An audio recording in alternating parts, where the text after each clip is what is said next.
Good morning, good afternoon, good evening. Welcome to Leaders Worldwide. I am the Sergeant at Arms, Isaac Ford. If you are a guest, which it looks like everyone has a G in front of their name, great. And believe it or not, turn off those cell phones. They tend to always go off when you're talking. Club mission, we provide a positive and supportive learning experience in which members are empowered to develop communication and leadership skills, resulting in greater self-confidence and personal growth. Core values, integrity, respect, service, and excellence. It is my pleasure to introduce our president, Tala bin Hamid. Tala, you have the podium. So much. Good morning, good afternoon, good evening, wherever you are on the planet. Welcome to this meeting of Leaders Worldwide Toastmasters Club. And it is another momentous meeting because not only we have some excellent speeches, but as DT and Cynthia pointed out, this is the last meeting before our international speech contest. And the meetings leading up to the international speech contest are always that much more exciting. So I urge everyone to listen well and listen close because everybody will be polishing up their skills for the upcoming contest. Today is January 9th, and as we go through another year, and suddenly it's our second meeting in the year before we even knew it. And that is what I notice the most about these days. The time passes so quickly, you never really have the time to appreciate anything. And that means that for once, we need to slow down time for ourselves because time will not slow down for us. And how do we do that? One way that I found out is to reduce the distractions. And how did I do that? If you try this one thing, I can guarantee you that you will have twice the serenity in your life that you have right now. One simple thing. And do you know what that is? Already our Sergeant at Arms has spilled the beans on it. Turn your phone on silent. No, I don't mean just for this meeting. Turn your notifications silent. You know what? When your phone pings or vibrates or rings or makes some other weird noise, what does it do? It commands you to look at it. Here I am, look at me. Look at me. There is something really important going on that you will miss out if you don't look at me right now. And what does it turn out to be? Another BTS album. They drop one every week. Another boyfriend for Taylor Swift. She has one new one every week. Or another of your games pinging you. You haven't played me in a week. What happened? How many notifications that you get are actually important? Not even 1%. And I would dare say that not even 1% of the WhatsApp messages you get or any other emails that you get, they are not worth your while. So don't let the phone control you. Instead, you tell your phone that you stay in your place and I will look at you when I want to. I made this change a few months ago and I can guarantee that life has been so much better ever since. And trust me, you won't be missing out on anything because you will not forget to look at your phone every once in a while. You're not likely to do that. But this way, you will be controlling when you look at your phone rather than the phone telling you when you should look at it. So with that, we have a few guests today with us, and we have someone very special that I have been seeing. All right, Akela is not here, but we have guest Tamika Small. Madam, would you like to introduce yourself? Good afternoon, good evening, good morning. I am Tamika Small. I'm from Jamaica. I am a civil servant. I'm a part of Justice Era Club. I'm a Toastmaster. So that is it. Thank you. Welcome from Jamaica. Thank you so much for joining us. Next, we have another guest whose name presents yet another challenge to me. And being suicidal that I am, I will go ahead and try to pronounce your name anyway. Ray GM Douglas. Did I do it correctly? You were close, and thank you for that All right. attempt at my name. It is Rajeem Douglas, so you were close. I am a former Toastmaster in Columbus, Georgia, in the U.S. I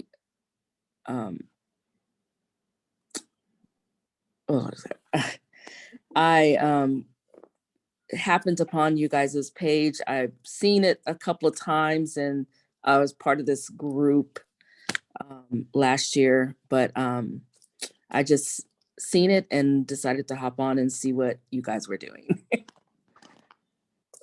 Thank you so much and welcome back home.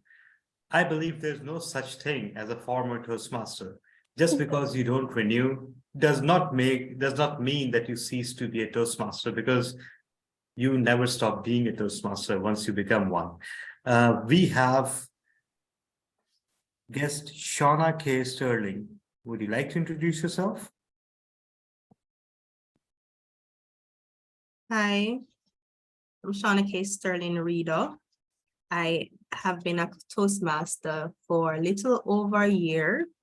I am a member of the Justice Era Toastmasters Club in Kingston, Jamaica.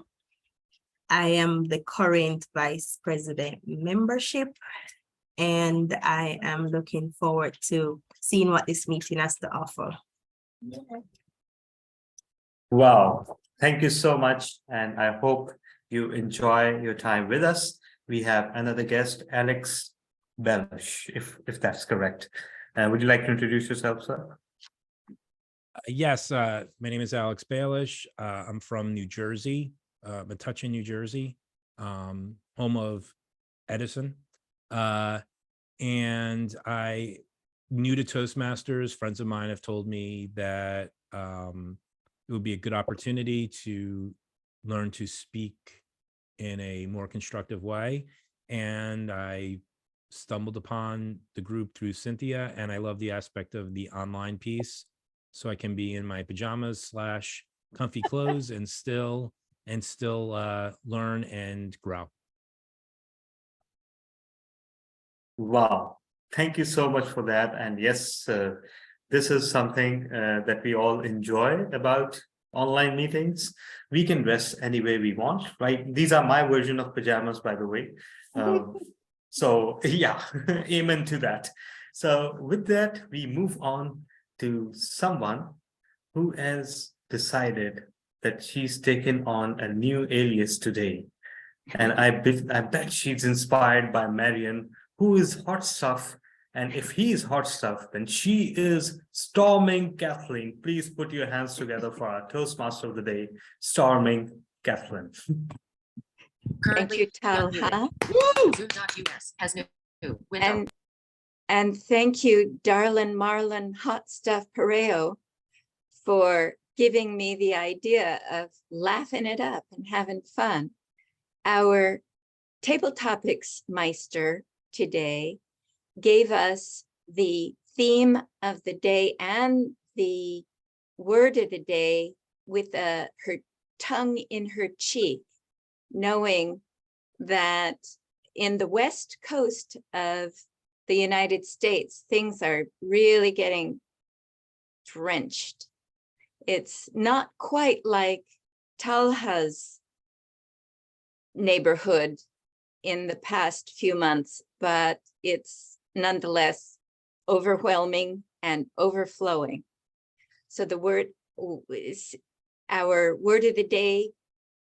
Maestress will introduce the word of the day, but the theme of the day is in every life, a little rain must fall.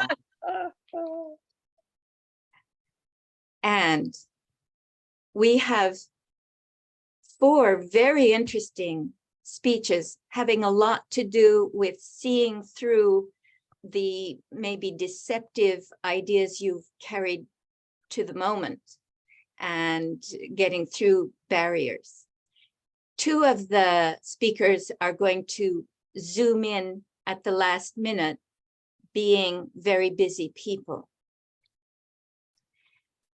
Now let's introduce our wonderful everybody, every man, including General Evaluator, to introduce his team. That's Isaac Ford. Thank you for that, Madam Toastmaster. Yes, as the General Evaluator, I will be evaluating this meeting. And as you know, or may not know, the evaluations are one of the most important parts of any type of program. So I have some helpers that's going to be helping me today. The first person I'd like to bring up would be our grammarian. Sally, would you explain what you're going to be doing today? Good morning. Yes, my job is to listen very carefully to our speeches and our communication and detect perhaps if we repeat the simple uhs, ums, buts with and while we're thinking, they're called filler words. So that helps to reduce the awareness of filler words. And I also love to listen to those very picante, very special words that people use to describe in their stories. And so that's my job. And our word for the day is overflowing. And Great. this, flowing beyond the boundaries. That's too much. We got that right now. The rivers are so big that some of the houses are going down with them. Anyway, that's our problem in California. And so thank you, carry on, and we'll clean out the ifs, ands, and buts as quickly as possible. Bye-bye. Thank you for that, Madam grammarian. Our next functionary is going to be our timer. Tala, would you please explain your role? Thank you so much, Toastmaster Isaac Ford. My job will be to keep tabs on the timing of everyone, and I will be timing the various segments. So if your speech is 5 to 7 minutes, I'll be showing a green at 5, a yellow at 6, and a red at 7. Similarly, for table topics, it will be 1, 1.5, and 2. And for evaluations, it is 2, 2.5, and 3. So I hope everyone sticks to their timing, because if they don't, nothing will happen exactly, except a lingering sense of shame that will not leave them till the rest of their lives. Over to you, General Evaluator. Great, thank you for that, Tala. And Tala will always be seen as the timer in the left corner of the screen, because he's going to have his hand raised. So next, I want to turn it back to our Toastmaster, Kathleen. Kathleen, you have the podium. Thank you, General Evaluator. And I'm going to call up Mr. Darlin Marlin Parejo to announce he's the evaluator for our first speaker, and he's going to announce the path and the project, the purpose and the timing of Lydia's speech. Currently Marlon? unmuted. Thank you so much, Madam Toastmaster of the meeting, members of the executive, and especially our invited guests. Good afternoon from all the way in Trinidad and Tobago. I have the privilege, near the honor, of evaluating our speaker, whose purpose is to use vocal variety. Now, there are some Toastmasters who have heard this term before, but they never quite know what exactly it is. Vocal variety is the use of volume, tone, pitch, pace, and pauses in order to create an impact with your speaking. So for example, you don't just say, I am Marlon Pereiro. You say, I am Marlon Pereiro. You see what I did there? Yes, everybody was all excited. Oh my goodness, it's Marlon. That's what vocal variety is about. So Lydia's speech is from the vision, I think it's visionary communication. And that is her path, and that is her speech purpose. And I'll be more than happy to be listening in to hear if she has met the objectives of the speech. Over to you, Madam Toastmaster of the meeting. Thank you. Thank you. And just to emphasize, just to bring it really into our bodies so that we get a sense of how effective and efficient we are at speaking, Talha is going to once again just give us a quick reminder of our timing for this speech. Sure. The timing for this speech is 5 to 7 minutes, which means that I'll be showing a green card at 5, yellow at 6, and red at 7. And anytime you see red in a Toastmasters meeting, that means you have to wind up your talk within 30 seconds. Over to you, Wonderful. Toastmaster. Thank you. Thank you. Now let us welcome Lydia Norman. Neurodiversity, why create workplaces productive for all employees, regardless of ability? Neurodiversity, why create workplaces productive for all employees, regardless of ability? Lydia Norman. A majestic eagle circles in the skies above when suddenly she spots her target, a tasty fish. She swoops down to the surface of the water, and just as she's about to grab the fish, wait, goggles covering my eagle eyes, flippers covering my sharp talons, and an air pack back to my back. I hear a voice. You are now a catfish, and I'm submerged down into the murky waters below among the rest of the catfish, the bottom dwellers. Fellow Toastmasters, honored guests, and my fine feathered friends, I am that eagle, and it describes my experience in the workplace as a person with a cognitive disability. In 2000, when my children were diagnosed with attention deficit hyperactivity disorder, I was also screened. Mrs. Norman, I was told, you also have ADHD, but you got A's and B's in school, so it didn't affect you. Great, I thought. I don't have anything to worry about. So I never got an official diagnosis. For the next 15 years, I went on to have what I thought was an exemplary accounting career. I always approached my work from a high level, which also allowed me to see the details. My ability allowed me to see issues quickly and fix them. Other than mastering the job so quickly that I got bored after 6 months to a year and quickly moved on to the next opportunity, I never really had any issues. That is, until my very last full-time accounting career.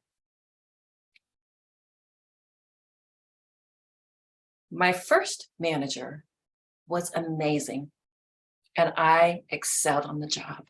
But after 10 weeks, he left, and I was bounced around between different managers. My final manager made things a little difficult for me. When I was trying to function in a way that was natural for myself, it wasn't what he wanted. He wanted me to be submerged in the details, which was the way that was natural. Yeah. Now, I'm always very proactive, but working in that way caused me such anxiety. And like most people who have high functioning cognitive disabilities, we find ways to cope with it. We self-medicate.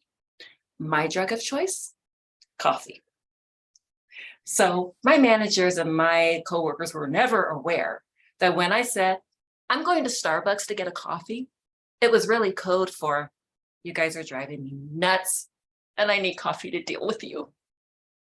But eventually, coffee wasn't enough. I went to my manager, to no avail. I went to HR. Please help me. I have ADHD. Well, why don't you ask your manager for less work? I called my husband for support. Still, one day I found myself out in the parking lot. Suicide hotline. Please, I need help. I even tried bringing in accommodations from the Job Accommodation Network, which offers opportunities for companies to implement things that would make their environments more conducive for people with cognitive disabilities and disabilities of all types. But when I brought it to the HR director, I heard, we are not going to give you accommodations until it comes to a doctor. And then they ended up putting me on a performance improvement plan. I had a nervous breakdown. I was off the job for 8 weeks. And during that time, I did go to the doctor. I did get accommodations. And when I brought them back, the manager mocked them. Well, I wish I could go home when my manager got on my nerves. I realized that as hard as I tried, it was to no avail. I was not going to be able to keep that job. So I did leave, but I was not able to continue on with the,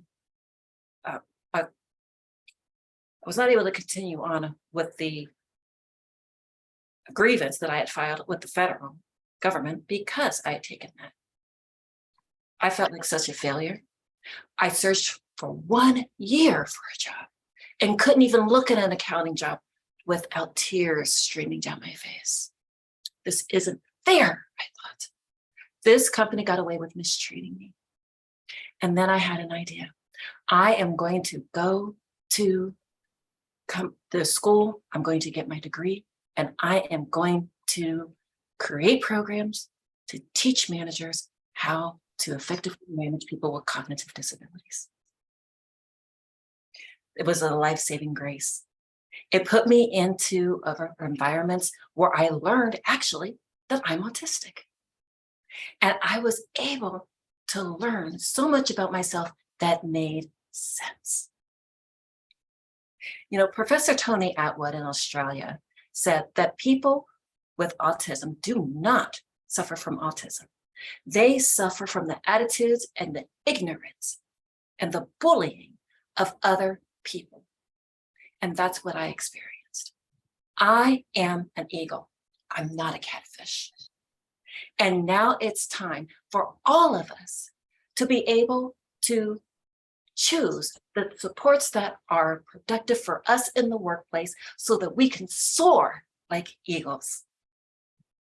Let's change the world. Let's start this conversation and let's make all workplaces conducive for all people with their disabilities. Back to you, Toastmaster. My goodness, that was interesting. You know, we all are conscious beings driving our little rocket ship at the control panel of our neurology. So you just taught us how to make choices to get the best options or the best results in our neurology. We'll take 1 minute, please, Mr. Timer. of silence.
One minute is over. Very good.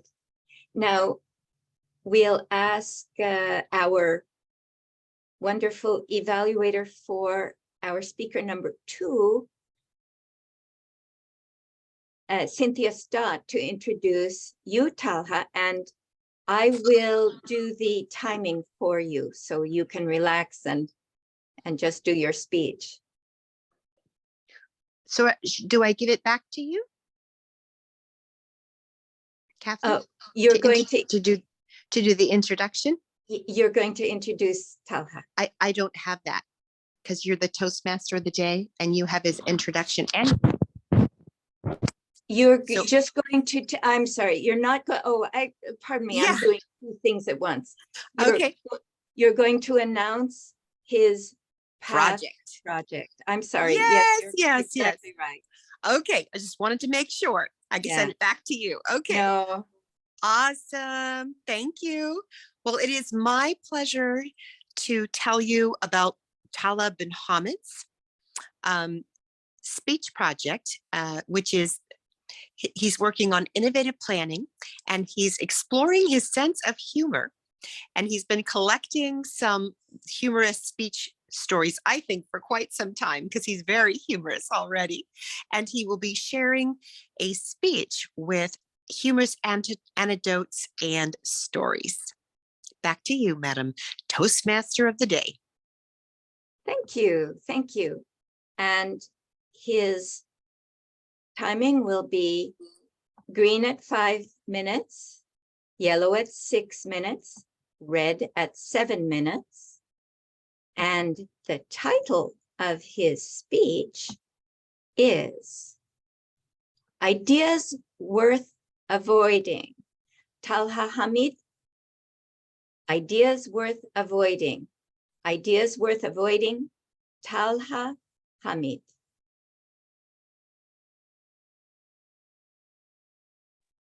Thank you so much. Am I audible clearly? Just suffered a mishap with my microphone, so that's why I want to make sure. Yes, Am you're I good. audible? Yes. All right. you're- Thank you so much. I was running out of breath. And she was chasing me. She did not give up.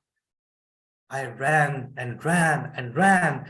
Darkness surrounded me. And she, with the long hair and the long teeth and the long ears, caught up to me at last. And she grabbed me by the collar and started shouting my name, Talha, Talha, Talha. And suddenly I found myself in my bedroom and my wife was shouting in my face.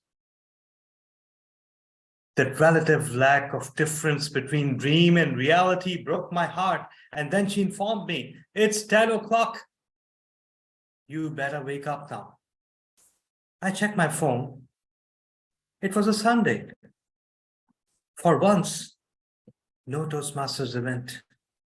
No message from Cynthia. No message asking about any project. I told my wife, why won't you let me sleep just this once? And she said, you are in luck. I have decided to cook a grand brunch and I want your advice on what should it have. I couldn't believe my eyes and ears. I thought I was back into the dream, but that dream featured an old hag, and this reality featured Anna standing right before me, asking me what I wanted for breakfast. And I told her, all right, I'll take 2 fried eggs, sunny side up, gently toasted bread, and a dollop of butter. And I will also have a Greek cappuccino. She said, all right, you go freshen up and then come downstairs. I freshened up and tingling with excitement, I descended the stairs to the dining table where the grand feast was laid out. And guess what it had? 2 scrambled eggs, a hot steaming flask of tea, and no toast, but pancakes. I told my wife, these are the things that I precisely don't like. Did you make some special arrangements to lay out this feast so that I couldn't eat a single thing? And she said, well, what made you think I was actually asking you, what should I cook? I was merely checking with you if what I was cooking matched with your preferences. Unfortunately, that rang a bell, fellow Toastmasters and guests, because I just realized in that moment of divine and profound awareness that I was the sage, I was the grand advisor, I was the mentor to everyone in my life. How? Well, one of my mentees called me up and she said, well, from level 3, which project should I attempt? I want to go for understand vocal variety, but I also feel interested in knowing your sense of humor. What would you suggest? And I told her, you happen to be quite a humorous person. Why not explore, know your sense of humor? And sure enough, the next week she was there with the project Descriptive Language. People come to me for career advice, and I wonder why. Because in my 20 years professional career, I have changed 10 jobs. And I always tell them, oh, not me, not me. What do you want advice from? And they look up to me and they say, well, you have got so much experience. You can teach us so much. So speak, O Master, so we may listen. And then I give them career advice. A few days ago, someone asked me, there was an opening at the Citizen Foundation for manager risk and advisory. So they asked me, how's this place? Whether should we go to this place? You have worked there for 2 years. And I told them, that is an absolutely fantastic place. It has got great, super professional environment. It has plenty of room for growth. And it has got a great work-life balance. It is very good for your career. And the next week, I saw their update on LinkedIn. And guess what it said? Mr. ABC, starting a new job at Self-Employed. One of my Toastmaster colleagues says that no one is completely useless. Some people can be used as a bad example. And fellow Toastmasters and guests, today it is my honor and privilege to offer my services. Just name what you want, and I will make sure that you get it. You want to win the international speech contest next week? You want to become the world champion of public speaking? Just take advice from me and do not do what I tell you, and voila, you will go to unseen heights. So eat your heart out, Aristotle. Spin in your grave, Ptolemy. And Einstein, you got just owned because now I am in town and I will ensure that everyone get what they deserve, what they need. All they need to do is ignore my ideas. Over to you, Toastmaster of the day.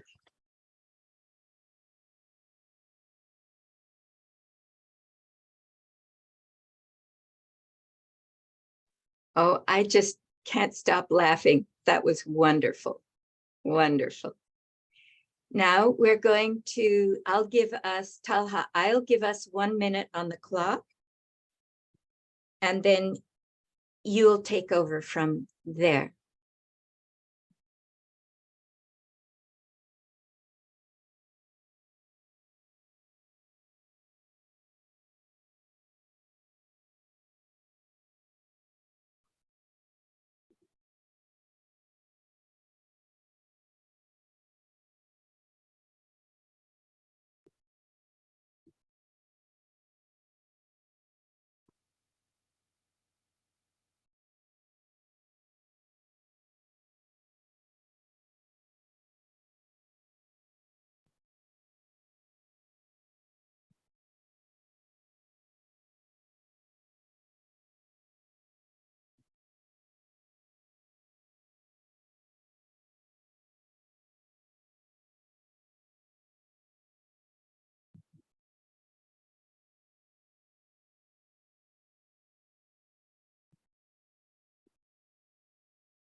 And that is our minute. And look, we are ahead of time. Isn't that great? Maybe we'll get out of school early. I always love to do that. Now, let's go to our evaluations. And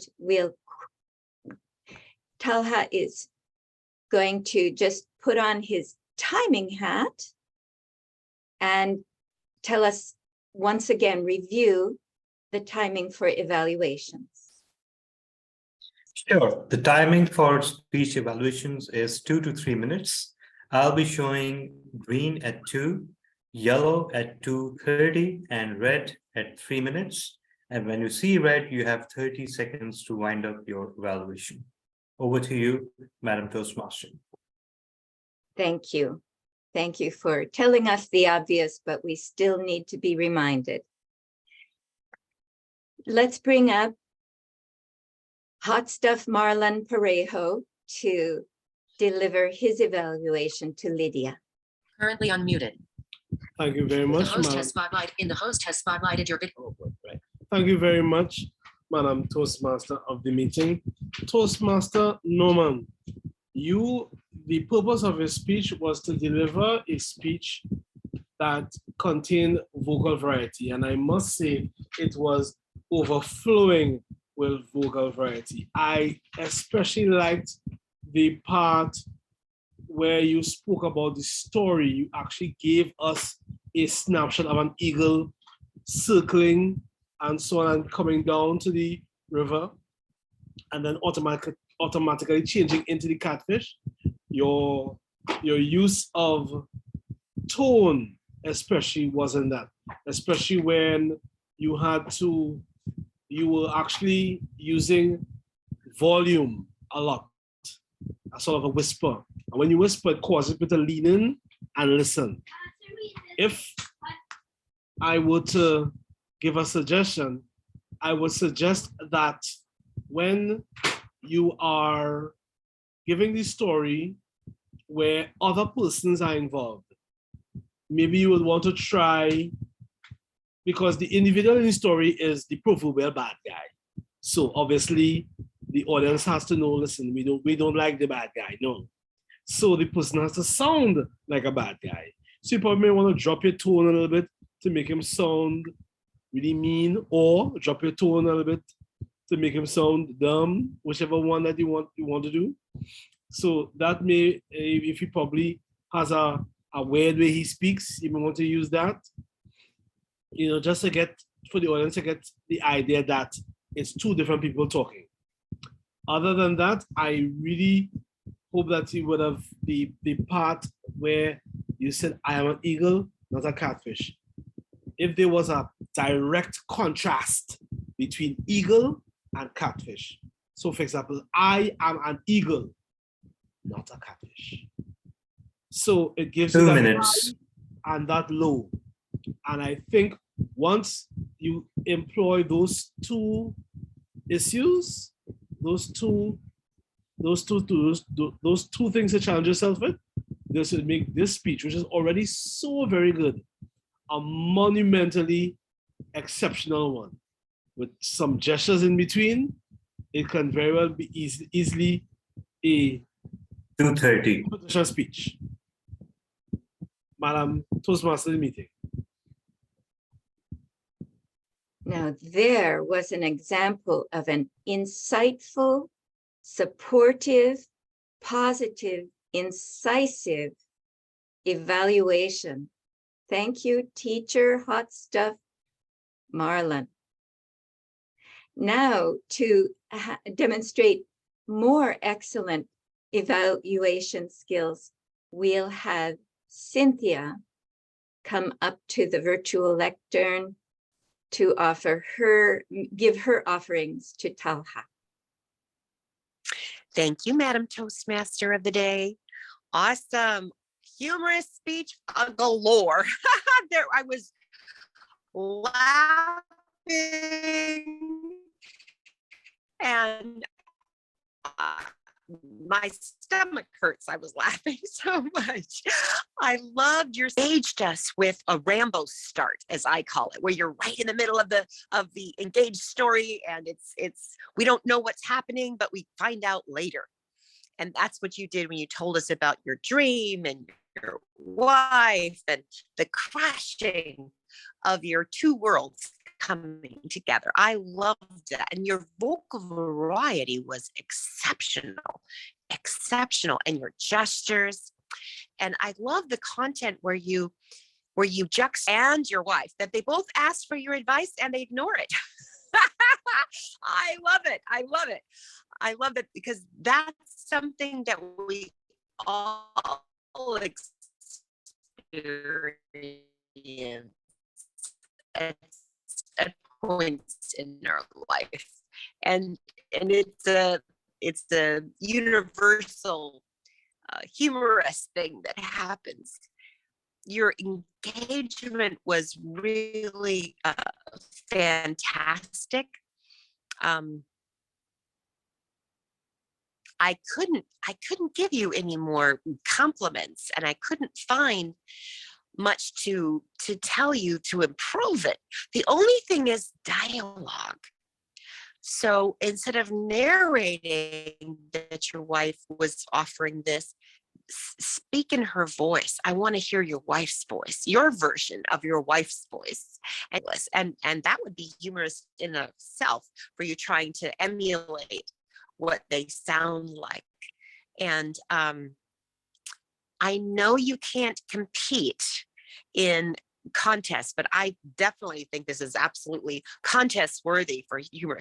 I recalled you putting out an amazing TikTok for your club, and it was humorous. I think it was a rap, and it was fabulous. I think of it on TikTok, and I bet you'll be even more animated. Maybe you'll give it in a rap voice, or maybe you'll give it in a Southern voice. I don't know, to give your wife a special kind of voice. But that will be really fun and engaging, just to see what you'll do with it when you level it up and use it outside of Toastmasters. Because the thing is, I think speaking inside of Toastmasters is a great way to practice and to get your information out there and to say what you're all about. But we're really practicing for real out of Toastmasters. It's kind of, what's the point? So I know that you're very engaged with the community and you like to do social media, and it would be wonderful to hear this on TikTok.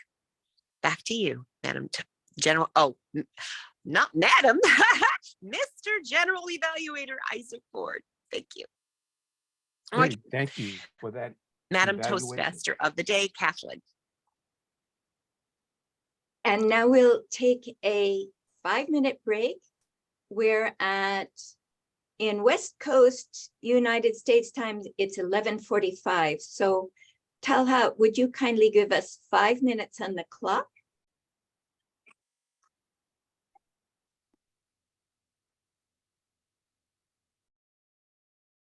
And Kathleen, can you take a picture so we get guest Dee Marie and then send it to Linda before she speaks? Yes, certainly. Great, thank you.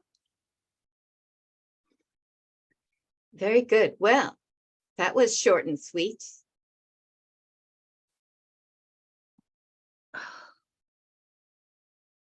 Where are we? I'm looking for my spot here. Let's see, where are we?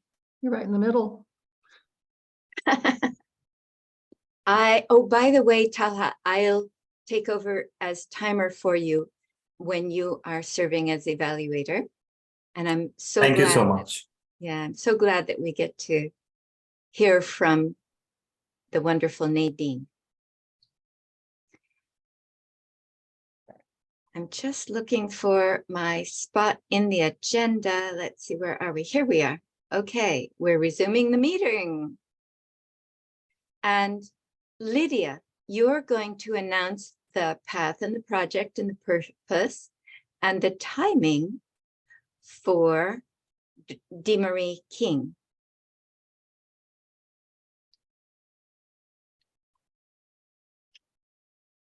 Oh, so I am the evaluator for Dee Marie, and she is working on, let's see, engaging humor, and she's doing evaluation and feedback number 1. Very good, thanks.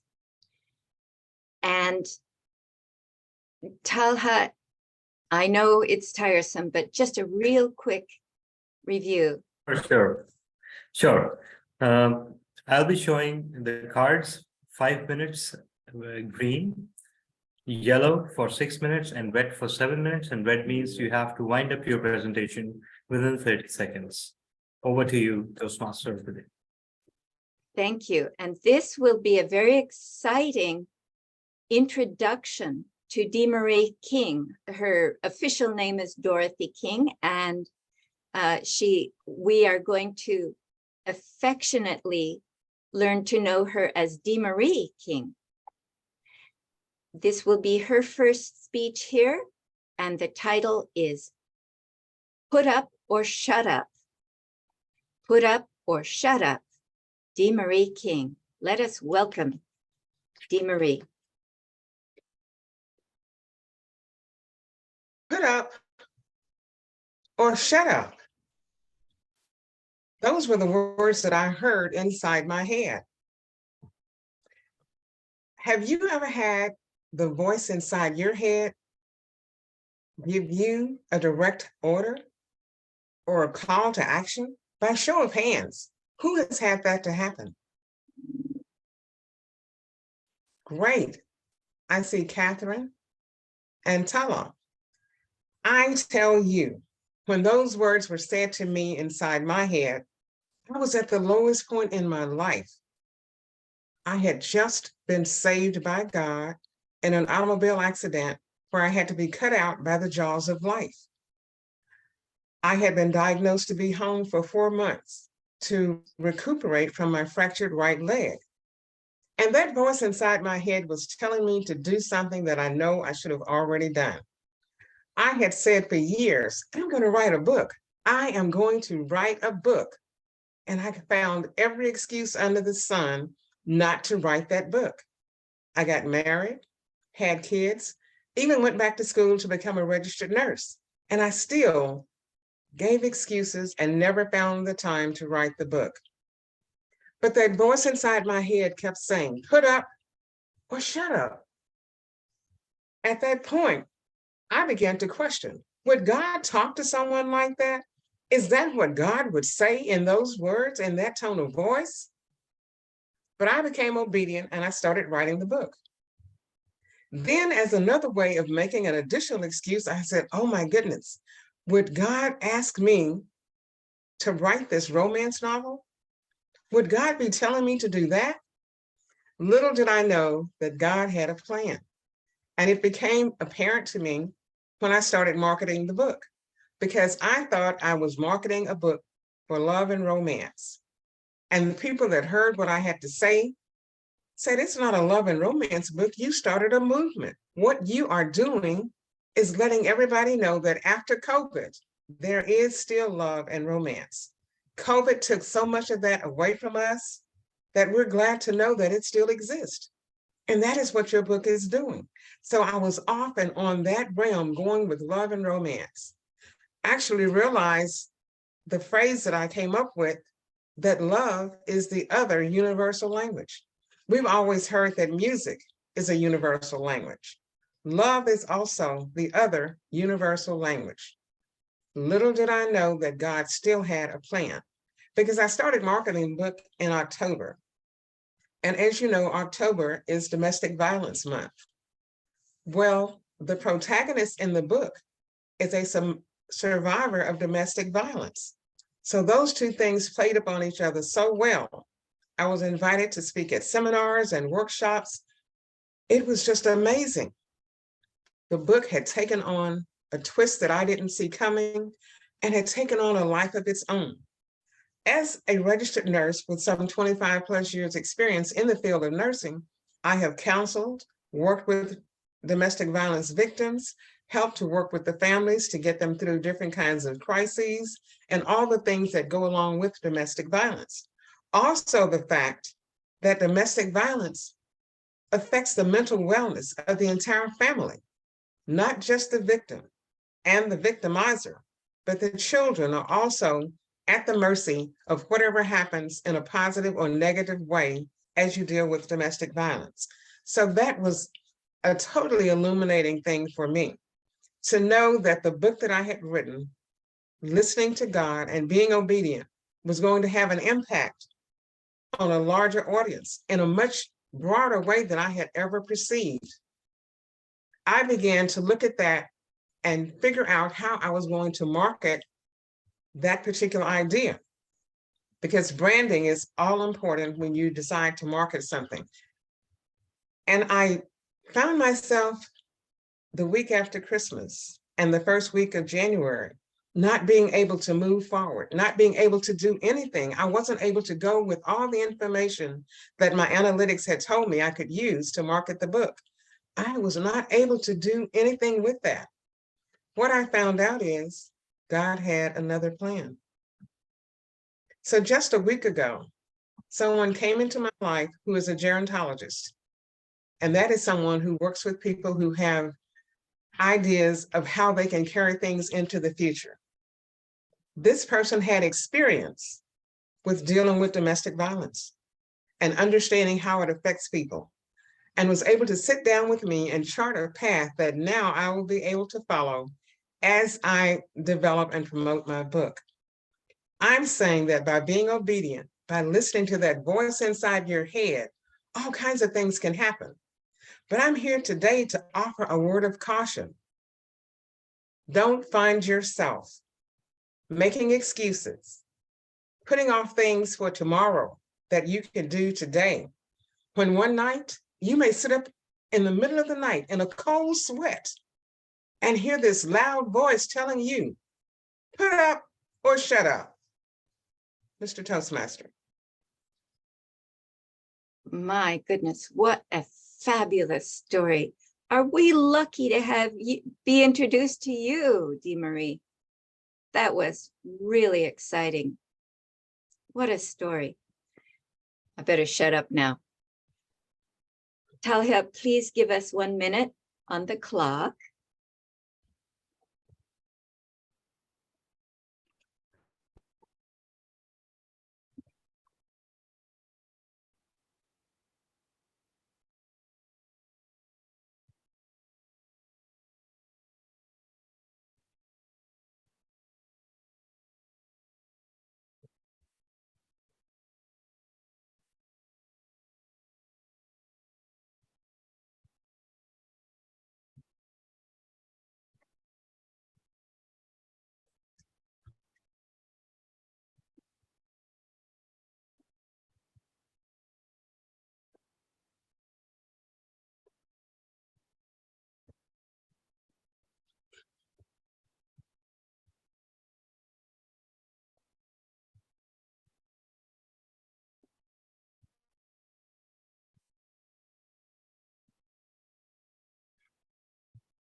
1 minute is over. Thank you, sir. And Dee Marie, are you ready to take off your hat and coat for the speaker and turn into the evaluator for this next speech? I certainly am. Thank you. Marvelous. And so Dee Marie, as the evaluator number 4, is going to, wait a minute. Yes, there we are, is going to announce the path and the project and the purpose and the timing for Shumpa.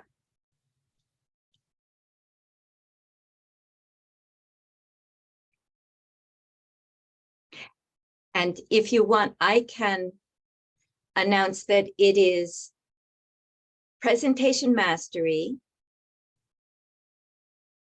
Level 3, Persuasive Speaking. And now let us welcome Shumpa Akhter, Global Inclusion, the Power of Abilities with Disabilities. Global Inclusion, the Power of Abilities with Disabilities. Shumpa Akhter, oops, I forgot to give you introduction. I'm just going to quickly throw this in because you put it in your speech information. Shumpa Akhter is a professional speaker and a recent member of Leaders Worldwide. She's legally blind and a business liaison with the Oklahoma Department of Rehabilitation Services. She speaks, trains, and provides resources to businesses in order for them to hire people with disabilities, not for their disabilities, but for their abilities and excellent contribution to their organization. Now, Shumpa, please. The power of disabilities with the power of abilities with disabilities. Shumpa Akhter.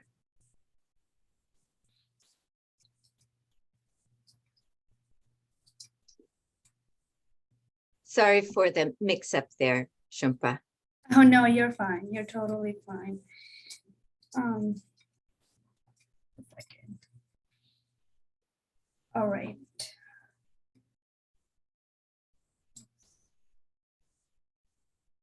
Sorry, I'm just. So are you, totally fine. Yeah, just a second. Okay. All right. Marlon has been a police officer for 22 years, 11 of which he has been completely blind. Most visually impaired people, like me, have at least partial vision. Until Marlon, I had never met a totally blind police officer. He commutes to work daily, taking 3 taxis to get to his office, where he trains other cops to do criminal analysis.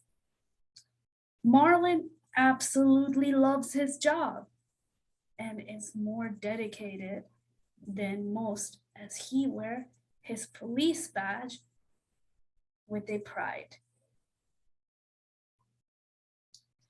He has never seen his badge though.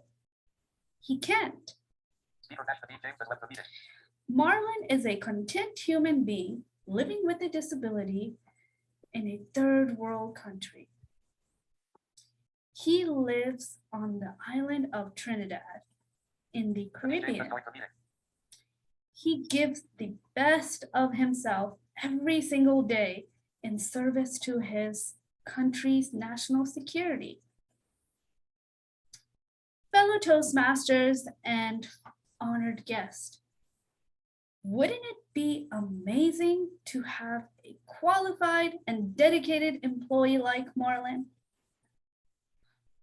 Are you aware that most people with disabilities are as qualified, conscientious, dedicated, as Marlin? Do you believe it's fair and a good business decision to hire people like Marlin? I wouldn't say grateful to be employed. I would rather make these businesses to be grateful to have such dedicated and qualified employee, not the other way around. With fair accommodations and support, employees with disabilities are ready and willing to give their all to your organization.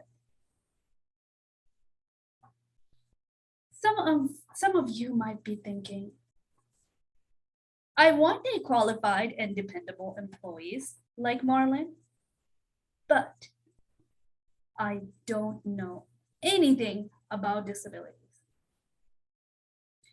Things have changed. We now have 6 business liaisons in 6 different regions in the state of Oklahoma, just to guide you. I am Shumpa Akhtar. I represent the Oklahoma Department of Rehabilitation Services, DRS. I would like to open your eyes to what we can offer you in order to support your employees with disabilities so that you could have a whole bunch of Marlins. I have a colleague named Vicky. Vicky and I are considered visually impaired, but we both have different abilities and needs in order to perform our daily tasks in the workplace. You see, sometimes it is difficult to determine what one may need simply by knowing the fact that one has a particular disability. It is almost impossible to cater your customers or employees with disabilities needs at its face value. For example, I much prefer receiving documents in accessible electronic format, while Vicky may just need the same document in a large print. The need of people with disabilities varies, but you don't have to worry. We can assist you with that. Do you include disabilities in your company's diversity, equity, and inclusion, which is DEI? 5 minutes. If I were you, I would consider it. Let's schedule an appointment and talk about this more. Here is my folder, which includes my business card and some brochure that provides services, provides information on services that we provide. We will support your company to compile with American with Disabilities Act and also support you to grow your business and attract great employees like our good friend Marlin. We can definitely assist you with that. Thank you. 6 minutes. Fabulous. Wonderful. Shumpa. And you learn so fast. My goodness. Mr. Timer, please give us 1 minute on the clock. And then I'll take over for you as timer so that you can listen to our wonderful Nadine James. Thank you for stepping in as evaluator.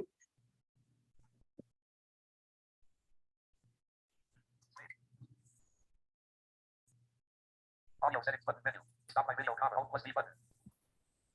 Only video now stop. Start video. Video settings ellipsis. Close comma. Open partition. Video. Start my video. Audio settings button menu.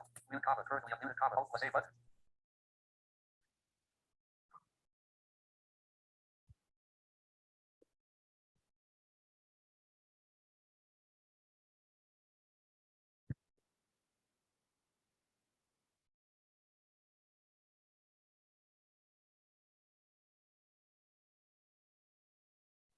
Should I share my screen now or wait? 1 minute is over. Okay, wonderful. Yes, please do share your screen now. And I'll get my backgrounds ready. Oh, actually, I'll do that after I introduce you, Nadine.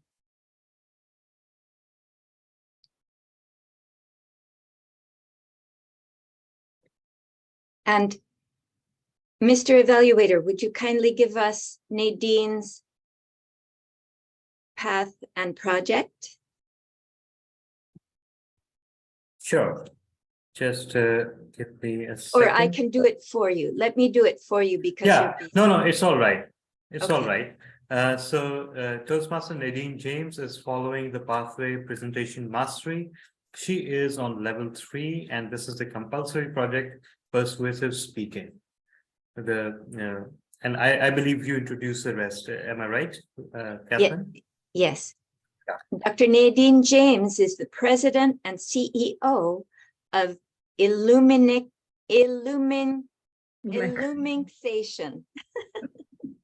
She works with low-income students from the US and Caribbean, steering them towards science, technology, engineering, and math, and maybe a little art. She's very creative for STEAM, health careers in healthcare.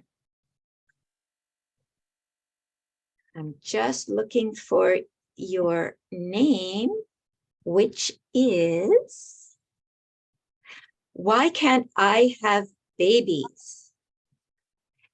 Nadine James, why can't I have babies? Let us welcome Nadine.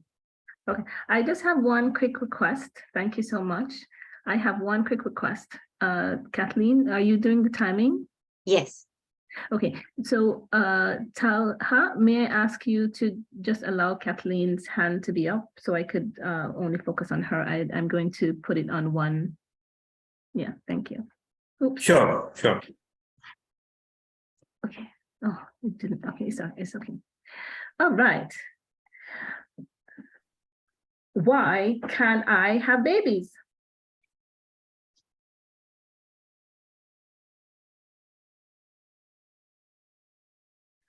Just a minute.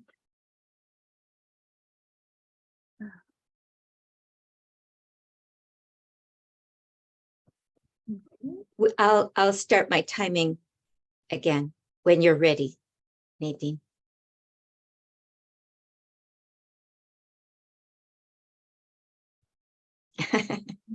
What do you do when somebody you really care about mockingly sends you a picture like this that says, why can't I have a baby?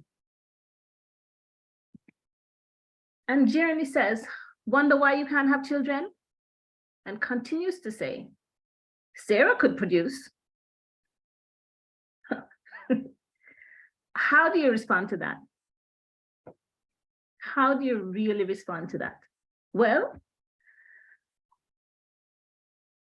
after feeling down and betrayed, I had to pull myself up and say, yes, I know I'm not married and I do not have biological children. It's my purpose. I had to confidently tell myself, I am the mother of hundreds of thousands of children. Allow me to introduce you to some of my babies from the Caribbean and from the USA. Here is Brian Caldwell. I was recently sent a picture that Brian got into college, DePaul College, and he was the recipient of a scholarship. These are some of my babies, Joel, Janine, Nathaniel, Amaya in Trinidad, and Geneva in Trinidad. This is London at 4 years old and her sister Delancia at 8. Here you'll see London creating a cancer cell using plates. So I wanted to share a story about two of my babies. That would be London and Joel. So in summer of 2019, London, I had done a Cancer Smancer program, and London decided that she wanted to create a project on a woman with breast cancer who lost her hair, and she chose this tennis racket, this pink tennis racket, and she gave this lady, you know, a little pink hat, and London continued to give her a mouth, nose, eyes, and this little thing right there. So I asked London, well, what is that? And London said, her tooth. And I said, well, where are the rest of them? London said, she lost them. I was like, she lost them? And she's like, yes, while she was going through therapy. And I was like, oh my God, she is right. When you're going through chemotherapy or radiation therapy, there's a possibility of losing your teeth. Now, London taught me something in this interaction. She taught me that she was really paying attention to what we were teaching her, and in turn taught me. This is one of my prize students, Joel. I met Joel in the summer of 2017 with his sister, Janine. Joel is from a middle-class family. When I met him, he was, you know, my first impression of him was that he's quiet, well-mannered, well-trained, and he had presence.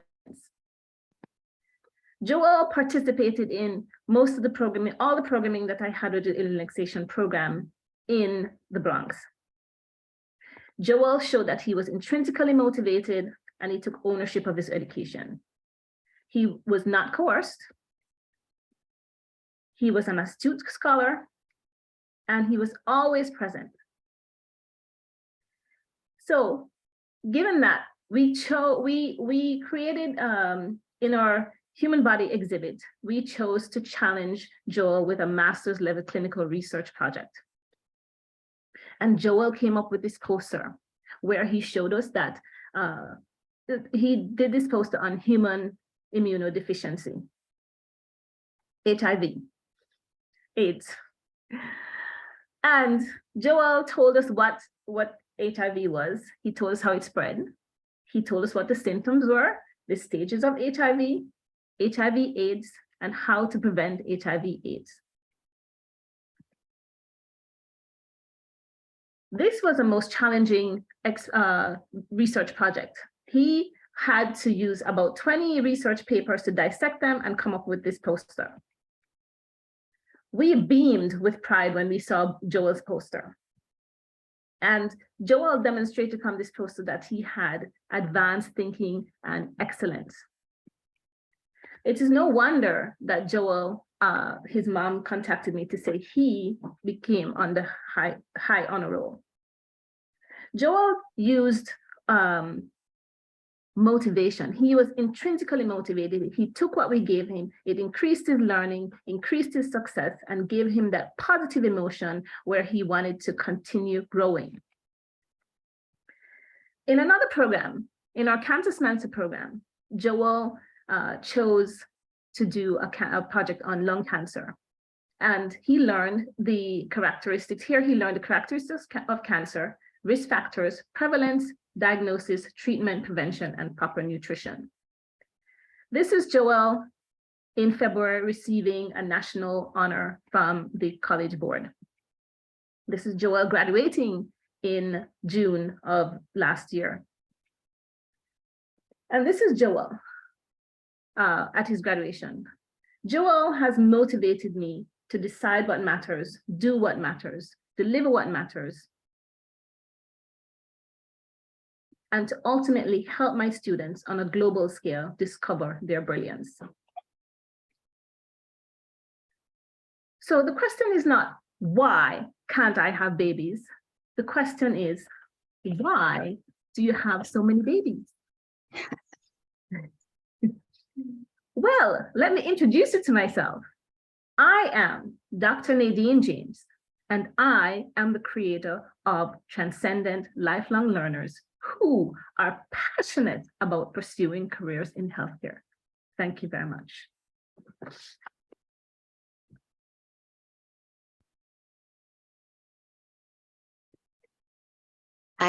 As I said, Nadine is very creative. I think you should add an A to your STEM. I'm going to give us 1 minute on the clock. Well, I can do that, Kathleen. No worries. Okay, thank you.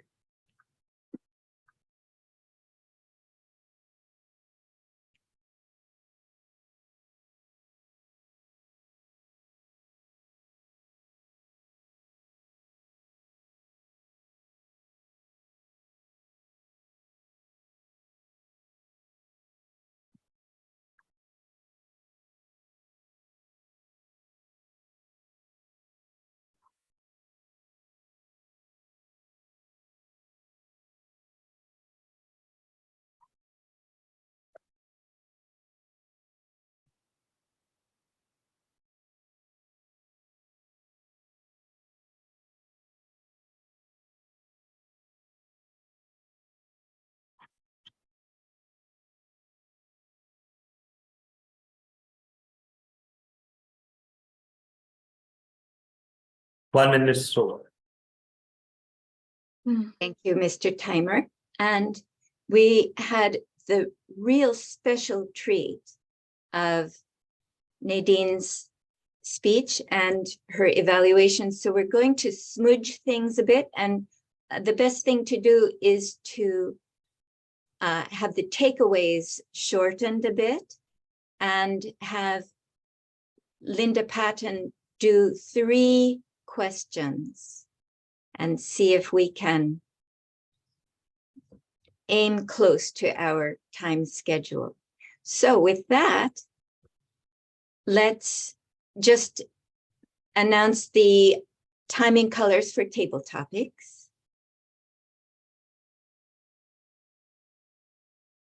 Which is 1 minute. Yes. The time for table topics is 1 to 2 minutes. You'll see green at 1, yellow at 1:30, and red at 2. And as always, if you see red, you need to wind up your presentation within 30 seconds. Thank you, sir. And Linda, please. Let's And rip. Madam Toastmaster of the Day, we're only going to do 2 table topics. And part of the reason is because we only have 2 people who haven't spoken yet today or don't have a role. So we're going to call on both of our guests, and I have quotes for them. Alex, would you like to go first? Excuse me? Alex, would you like to go first and do a table topic? Sure. Good. Because you can't say no. Okay, there you go. Okay, all I just, right. I wasn't, you took me off guard there, sorry. That's okay. That's part of my charm, is to put people on edge. Okay, so this first quote is from Unknown, and it says, "Life is not about waiting for the storm to pass. It's about learning to dance in the rain. When have you last plunged in the puddles and played in the rain?" Well,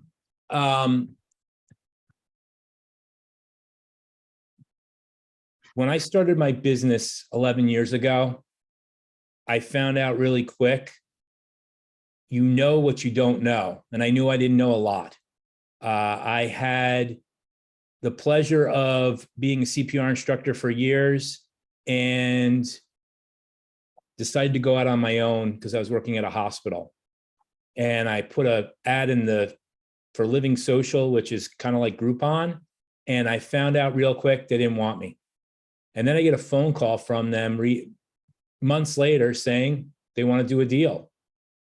And I ended up doing a deal And on a Sunday that I worked on, my phone started blowing up and I was working for the hospital. All these people decided they wanted to take my classes.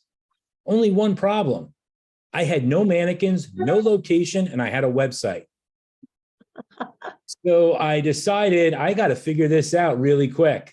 So I decided to buy some mannequins from the money that I recouped from Living Social. And I started working at the first aid squad that I'm a member of. And from that, I haven't worked for anybody since. And my father, we owned a liquor store for over 100 years, and he's my greatest mentor, and I only knew him for 13. And he told me, you never look back, you only look forward. And my mom always told me everything works out despite ourselves.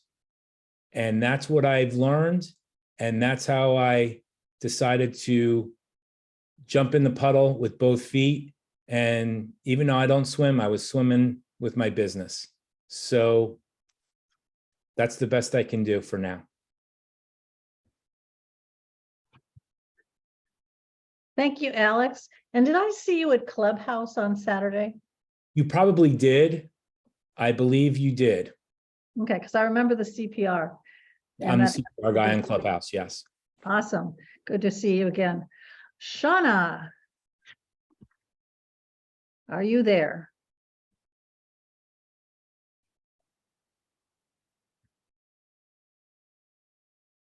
Shauna K. Sterling, are you there? Yes, I am. I'm so sorry about that. That's okay. Just wanted to call you out. All right. I have. Okay. This one is from Joel Osteen, who said, "You are full of potential. You are overflowing with creativity. There's nothing in your heart that you can't accomplish. What in your life can you accomplish? Can you make happen that you are overflowing with creativity about?"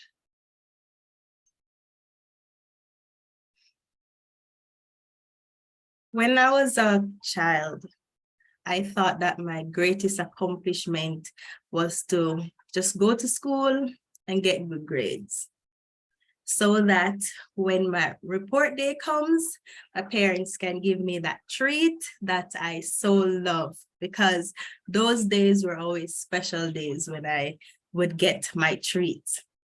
Now, as an adult, I think that life is not just about getting things that you love, but also appreciating things that others might seem that it's very small. Now, I have a 6-year-old and an 8-year-old. They would kill me if one of them heard I said 7-year-old, because I do not have a 7-year-old. So I have a 6-year-old and an 8-year-old. And during COVID, I had to do online school with them. I was working from home. I was ensuring that the house is fine, chores are done, family is fed. And I think that even though I found it really, really difficult, because at times I had to pick myself up, drag myself out of the bed because I had things to do. The fact that I pushed on and I was able to get most of what I wanted accomplished, I think that was a great moment for me. And that is what I would say. Over to you.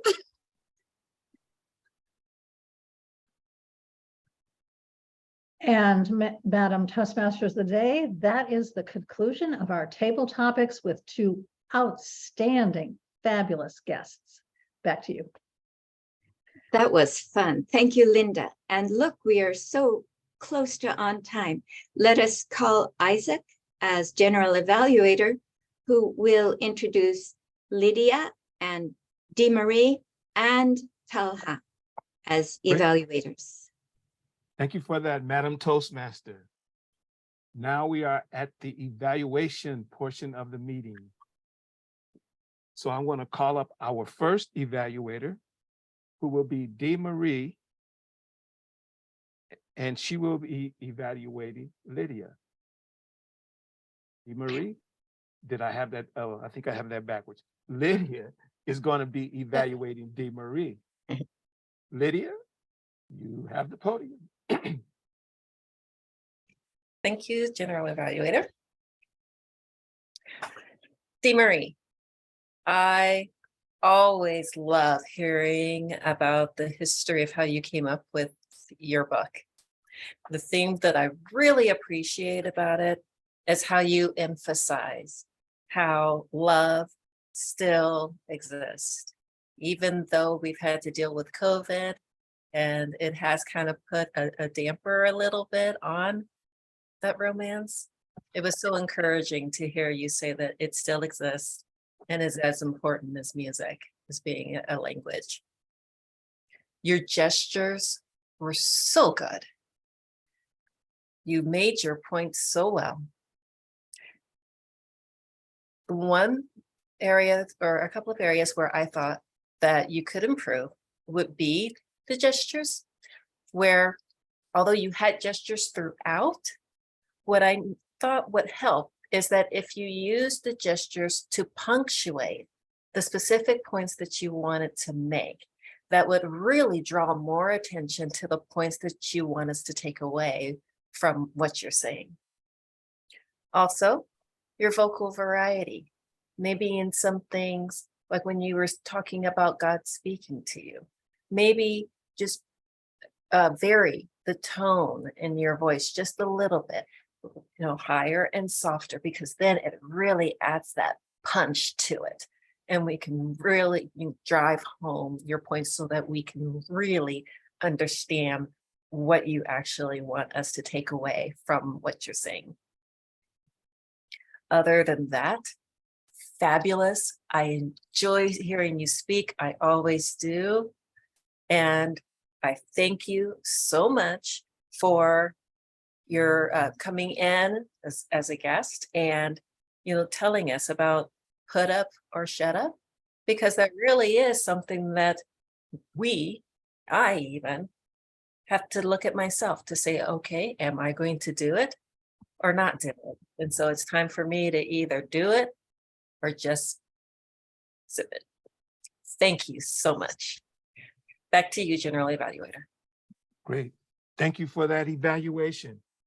Our next evaluator will be DeMarie. So you got to turn around from speaking to now evaluating, and she will be evaluating Sampa. DeMarie, you have the stage.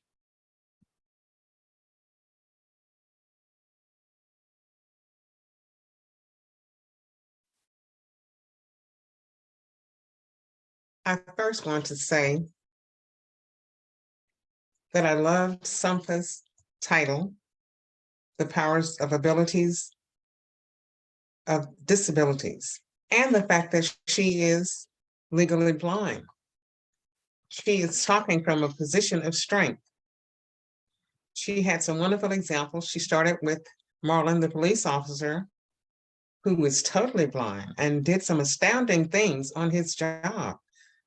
Criminal analysis training for other officers in Trinidad and on the national security team there. Her vocal variety was good. She explained that she works for the state of Oklahoma, where she goes in and teaches other companies or corporations in the vicinity the value of hiring other people who have disabilities. She had a folder that had all the information that she needed. With her being legally blind, all she had to do was open that folder and all the information that they needed was right there. She called Marlon a great employee and said that with her work with the state of Oklahoma, she could help an employer to get other employees as valuable as Marlon. So she was able to wrap everything up and come back to where she started. She also said that diversity and inclusion is something that every employer should consider. And if she had any impact at all with assisting with that, she would be more than happy to. She said she also understands that there's always a but coming from employers when they consider hiring someone with disabilities. And she said very impactfully, that has to change. So her desire is to make that change by giving them the examples that she gave us, that people with disabilities should be looked at as a plus as opposed to a negative. She didn't put it in those terms, but everything that she told us said that. Hiring of employees with disabilities is very possible. Then she talked about someone named Vicky. So she had 3 examples, 2 examples and herself, to let us know that she has taken a look at diversity and inclusion and how people with disability can fit into that. If I were to offer any encouragement, I would say that her vocal variety was good, but not often enough, and that the tone of her voice, it was difficult at times to hear her speaking because of the tone of her voice. I don't know if she was not speaking up or there was something with the voice modulation on her end. But all in all, I thought the speech was excellent. So thank you so much for that, Sampa. Great, thank you for that evaluation, DeMarie. Our final evaluator will be Tala, and he will be evaluating Nadine. Tala, step up to the podium. Thank you so much. And just give me a second. Yeah. Let me open my notes. Yeah. All right, Nadine. What serendipity that you came to our meeting today. And you started your speech with, why can't I have babies? A petulant cry for help. At least it sounded like that until we heard your speech. So you did one of the rare achievements that you stated exactly what your speech was about in your title and yet managed to pleasantly surprise us with the conclusion. You have an engaging face, let me tell you, your expressions, your eyes, they grab the audience and we hang on to your every word right from the word go. You had great vocal variety throughout your speech. You had splendid eye contact and you role played greatly when you depicted different characters of your absolutely phenomenal story. You did a great and seamless job with that, which makes me think that if you were ever to do a monodrama on the stage, you would do it amazingly well.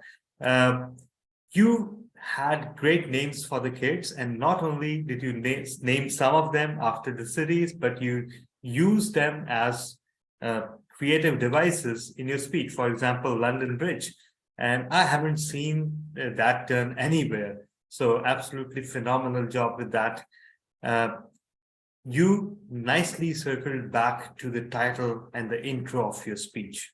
So you circled back to the statement, why can't I have babies? We see that very rarely because most of the time speakers like myself are running out of time and we are just running to wind up the speech before we get disqualified. But you circled back very nicely, which shows that your speech was exceptionally well planned. In the end, you made us grateful that you could not have babies because the work that you're doing is infinitely greater. And you hooked us with that statement, I am the mother of thousands of children. So absolutely phenomenal job with that. Some points of encouragement, perhaps, maybe, again, that is just my feeling. You need not have started with the PowerPoint. Instead, we needed to see you expressing yourself. And then maybe you could have started with the pictures. That would have made the presentation a little more effective for me, at least. And secondly, you could have perhaps put the PowerPoint behind you as a backdrop. There's a way to do that on Zoom. So even that would have made for an effective presentation. And thirdly, at some point you spoke too quickly and then you took a long pauses. So there was a little bit of unevenness here and there. Nothing too distracting, but it was there. So overall, absolutely phenomenal presentation. I absolutely adored your speech. I adore what you're doing with your life, and we should all be inspired by that. It was an excellent, persuasive presentation with a great call to action for all of us. As improvement areas or stretch goals, perhaps you need not have started with the PowerPoint, and maybe you could have put it in your backdrop, and you could have evened out your speaking pace a little bit more. Otherwise, absolutely phenomenal job. Over to you, General Evaluator. Great, thank you for that evaluation, Tala. And we have had 4 great evaluations to evaluate 4 excellent speeches. Now we're going to come to the part where we give reports on how the meeting went. So first I want to call up Tala, our timer. And Tala, would you give a report on the timing? Yes, thank you so much. Apparently, you guys can't have enough of me today. So yeah, I'll give you guys what you want. So once again, I'm on the stage. So first, the timing for the speakers. Lydia spoke for 7 minutes and 18 seconds. I spoke for 6:46. DeMarie for 5:47. Shimpa for exactly 6 minutes. And Nadine, 6 minutes and 55. As for the evaluators, Marian, aka Hot Stuff, 2 minutes and 35 seconds. Cynthia, 3 minutes and 22. Lydia, 2 minutes and 21. DeMarie, 2 minutes and 52, and I eked by at 3 minutes and 25 seconds.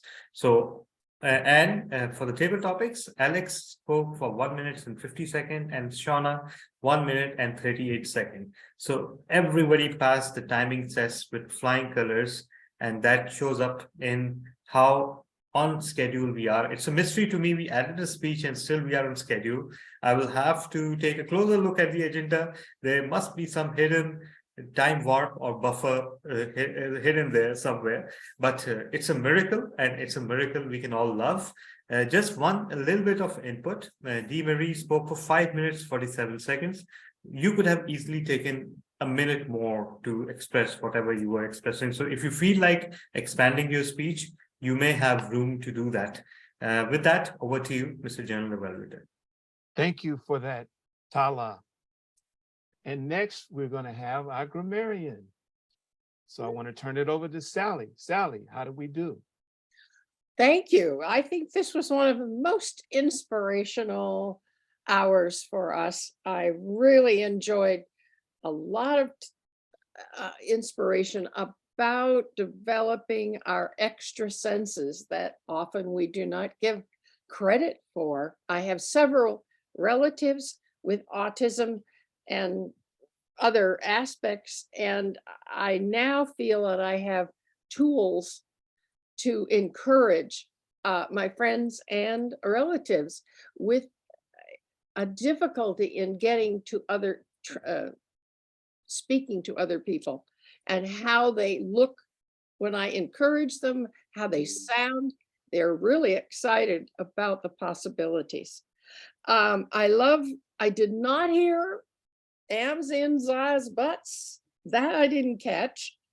I didn't even catch our overflowing word, which it's okay. Nobody was thrilled, but anyway, but I love the word perceived, soar, and abilities, and descriptive languages of all kinds, and cognitive disabilities. I think we need to lose it easily and be able to encourage people who are worried about that description to bring to their attention what they can do with these extra special talents. Thank you so much for allowing me to be here today. Great program. Great, thank you for that, Sally. Now it's my time to evaluate the meeting. And I like to use the theme overflowing with enthusiasm. And the speeches were so informative. Every speaker, you learned something from them. And the evaluators were right on point. They gave each speaker things that they can improve on and things that they did well. So the evaluations were right on. The meeting started on time, thanks to you, Sergeant at Arms. That would be me. And the President, Tala, opened up with something that we all need to do, is turn off those notifications and just be in the now instead of being controlled by your cell phones or text messages coming off. Our table topics were right on. Linda, thank you for those. And your theme was great, overflowing, because that's what it should be all about, overflowing with energy and positive thoughts. That will end my portion of the evaluations. At this time, I would like to turn the meeting over to our GE, our Kathleen. Storm and Kathleen is overflowing with gratitude and enthusiasm with the brilliant, educational, informative, enriching conversation, mostly led by the speeches, but everybody participates intelligently and with creativity. We don't do that. We don't have these fabulous meetings unless we step up and we put shoe leather in for all of the roles: speakers, evaluators, Toastmaster of the day, timer. We build this ship together and then we cruise, man. This is fun. I'm loving it. So I'm enlisting you for the 23rd of January Pacific time at this same time slot. And we have a full roster, so that speakers, there's general evaluators, the general evaluator, there's 4 evaluators, there's the timer, the Toastmaster, and on and on. So I would like to ask for who's going to step up to do what? Do I hear somebody volunteering to be the Toastmaster of the day? You guys are so proficient, man. You can do it all of you. When is this one? What's This the is date of this? 23rd of January at the same time slot. Oh, this time, I'm not sure yet. That's a week after the contest. Okay. Because next week's the contest. Yeah. I can take Toastmaster of the day if there's no one else. I love it. Thank you, sir. And who else? Lydia, what would you like to do? Everything's open besides the Toastmaster.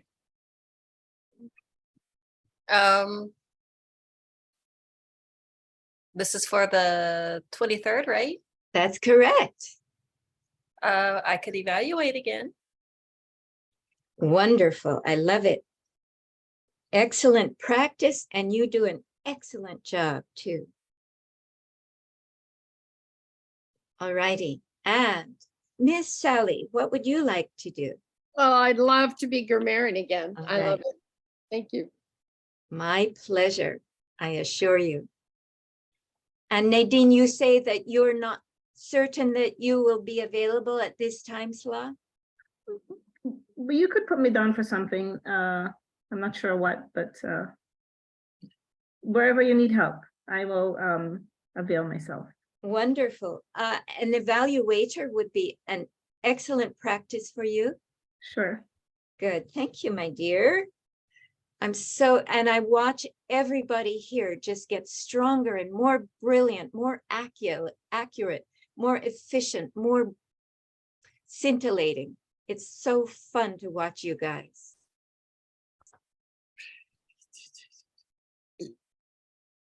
And Dee Marie, would you like a role? I think general evaluator would be excellent. You can do Sure, I can do that. anything, Dee I can Marie. do that. I'll be the general evaluator. All righty. It's so great to meet you. Thank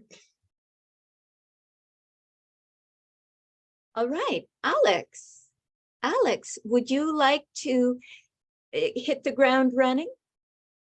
What do you need? What would you like to, are you, let's see, I'm not really, not I- really ready to do a speech? I don't know what I don't know. I don't know what I don't know, so I don't want to screw it Okay, for the rest let's of the. connect. Let's Yeah. Well, connect. you might be ready for a speech because you gave half your icebreaker today. And your icebreaker is just introducing who you are to the group. And you gave a fabulous table topic. Short version of the icebreaker. It's just 4 to 6 minutes. I think I can talk 4 to 6 minutes. I know my wife doesn't listen to me that long, so I think I can figure that out. We need a Sure. joke master in this agenda, and then have Alex fill it. I Yeah, love your sense of humor. Thank you. And- I will, then I'll be a speaker. Oh, good. I'm really happy. And how about Isaac? What would you like to do? Well, it'll be a stretch, but I'll be the timer. All righty. And if you need an evaluator, I'll evaluate somebody. Oh, I'd be so grateful if you'd do that. Okay, wonderful. Well, that's it for us. Oh, Cynthia, would you like to sign up as an evaluator? I need to keep myself free flowing All because right. like I never did know. today, I had to take care of something behind the Okay. scenes to make sure that Nadine could speak. So I was doing a lot of things behind the scenes. So Yeah. I will fill in when needed, but I need to keep myself available. Okay, thank you, Cynthia, for doing that. And that's what a good meeting is all about. It's about our stepping up and being on the ball, and we've done a beautiful job. Okay, back to you, Mr. Let's see, what are we now? We are speaker, we are evaluator, we are timer, and now, Mr. President. Thank you so much. And the greatest mystery in the universe as we speak right now is how are we on time? Like it's 12:53 exactly. Despite the fact that we added a whole speech, and adding a speech means adding 10 minutes because it also has evaluation, and in fact more because it has the intro. So some of that credit goes to myself because I do a usually short presidential introduction. So I saved 2 or 3 minutes there, I noticed. And then our great table topics master saved 3 minutes elsewhere by doing 2 table topics. But where did the rest of it come from? It remains a mystery, but it's a good mystery. We can celebrate. So today, it was an inspirational meeting, and it was one of the best meetings I've ever attended at any Toastmasters Club. And I can't help but notice that Leaders Worldwide is taking some clues from Karachi Toastmasters Club, having 5 speakers, signing up for a speaker at the last moment, and switching roles between speakers, evaluators, and people doing multiple roles. But one more thing, and that is the most inspirational part. Leaders Worldwide, I believe, now happens to be one of the most inclusive clubs anywhere on the planet in terms of having members with different abilities. And it is so eye-opening, and also it is so inspirational because about 2 years ago, Karachi Toastmasters Club inducted 4 stammerers. And even then, back then, I wasn't even sure how the club members would react, because remember, we are in a third world country, and some people cannot be counted to have the etiquette and to have the subtlety and the understanding to be able to interact with people of different abilities in an acceptable manner. And yet, when they became part of the club, it was as if nothing had happened. I even offered to them to add 1 minute to their speech timing to accommodate for the stammerings, and all of them refused. They said that we don't need that crutch, although it was only fair, right? And today, 2 of them are distinguished Toastmasters. One of them is an area director, and one has flown off to Italy to do his PhD in social studies. And, it is so overwhelming that we have been part of their journey. We have seen them soar. And if anything, this club and the story that I just told are proofs that there are no disabilities. In fact, people who do not seem to have some of the abilities that we have, they have some other abilities that are far beyond what we can even dream of. So that's a beautiful realization. That's something to take away. Quick comments from the guests. First guest, Alex, your comments about the meeting and what are you taking away? And you can have any chocolate that you want at the end of your comments. Wow, you don't want that. I thought it was very organized. I think that it's amazing how professional people are with their speeches. I will say visuals were a lot better than now visuals. The speech with the kids, and it just, for me, it was more engaging because I can relate to that. But everybody has a great story and you run a tight ship. Other than that, again, I'm just still in the deep end, splashing around. Wow.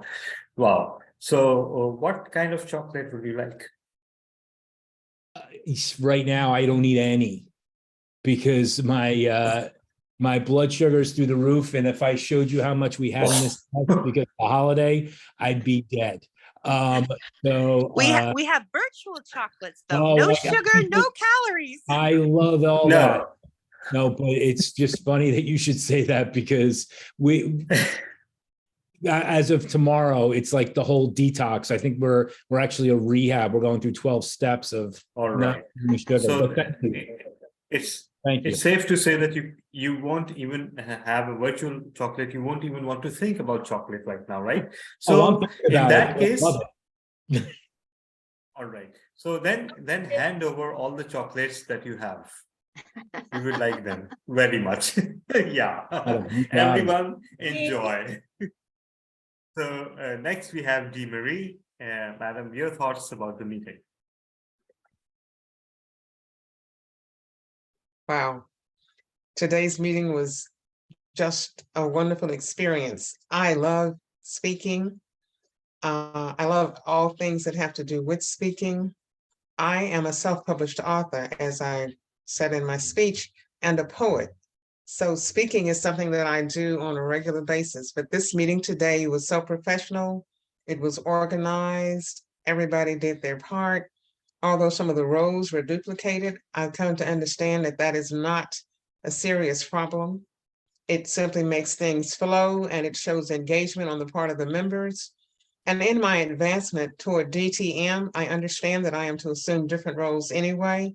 So it's good practice. It is simply good practice. Versatility, leadership, and teamwork. All of those things come into play when you pull off a meeting the way you did today. So I enjoyed everything and thank you so much for allowing me to speak. Thank you so much. And what chocolate would you like? I beg your pardon. Sorry? Virtual So I chocolate. beg your pardon. Yeah, what virtual chocolate would you like? To give a speech on the 23rd? No.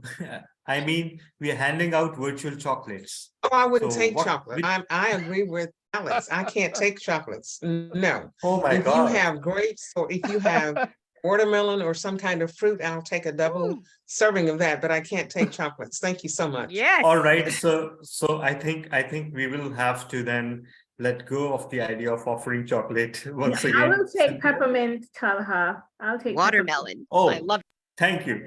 I'll take Wow. peppermint All chocolate. right. All right. All right. There I'll be you the go. repository for refused chocolate. My head is saying no, but my stomach wants it really bad. So it's just a bad situation right now. All You know, right. they say dark That's- chocolates are that's good for funny. you, but I know that I don't need chocolate of any kind. The dark chocolates help with your biorhythms and all of that, but I'm sorry, I'll have to pass on it. All right, all right. Your wish is our command. We are obeying you by not offering you any chocolate at all. Not now, not ever, until you ask for it. Then we will perhaps consider your request. So But she wanted with that- watermelon. Do you have any watermelon there, Stella? Cynthia, I She think you're in wanted the watermelon. matrix. Yeah, there you go. You're back. Oops. Yeah. Oh, sorry. She wanted watermelon. Yeah. All Watermelon for right, all dessert. right. Oh yeah, wonderful. Watermelon is just one of the best fruits ever. So with that, right on the clock, we announce this, we bring this meeting to a close with the announcement that our next meeting is an exciting one because it will be our international speech contest. And once again, just like Karachi Toastmasters Club, we will also have 12 contestants, if I understood correctly. So absolutely fantastic. It will be the evening time slot, everyone. So we'll be seeing each other in little less than a week from now. Thank you so much, everyone, and sincerely grateful for your participation. Bye-bye. Thank you.